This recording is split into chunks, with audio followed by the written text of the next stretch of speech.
Ассаламу алейкум алтындарым, біз бүгін құймақ дайындаймыз. Осындай таңғы асқа аз ғана, көп емес, әдемі ажурной болып шығады. Ал бисмилля, бізге таза ыдыс, 2 жұмыртқа, ас содасы, қант, тұз, сүт, ұн және де алма сіркесі керек. 2 жұмыртқаны ыдысымызға салып, венчикпен араластырып аламыз. Оған тұз саламыз.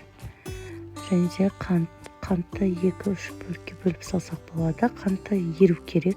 Бұл жерде жақсылап араластырып алғаннан кейін біз енді сүтті құямыз. Сүт бөлме температурасында болу керек. Жақсылап венчикті жасап алғаннан кейін ұнды 3-4 бөлікке бөліп, өстіп жақсылап араластырып аламыз.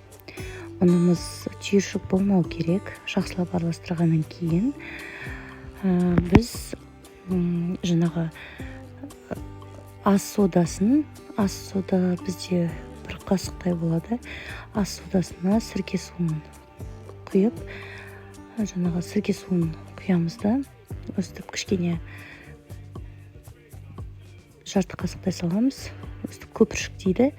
Оны жақсылап аламыз да, ыстық қайнап тұрған кипятокты өлшеп, және де құйып аламыз соның үстіне. Содан кейін жаңағы құймамызға осылай 3-4 бөлікке бөліп, араластырып отырып құйып аламыз.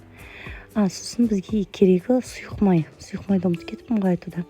Сұйық май құйып аламыз өстіп 2 ас қасықпен.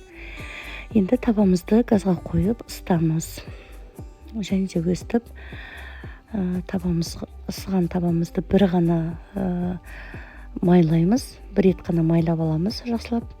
Болды, қалған уақытта бізде майлаудың қажеті жоқ. Табамыз ыстық күйінде бізде осындай қатты сұйық та емес, қатты қою да емес, смесіміз дайын болады осындай. Осыны алып, табамыз ысыған кезде өстіп құйып аламыз. Содан кейін екі жағына жаңағы ауыстырып отырып пісіреміз.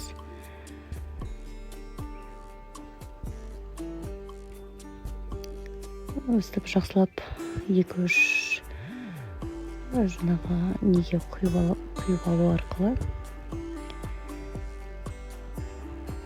табамызға құйып алу арқылы осылай жасаймыз. Өте әдемі шықты, және де дәмі өте күшті. Жасап көріңіздер. Сіздермен болған Айтолқын. Рецептіңізге лайк басып, комментарий жазыңыздар. Менің каналыма тіркеліп кетіңіздер.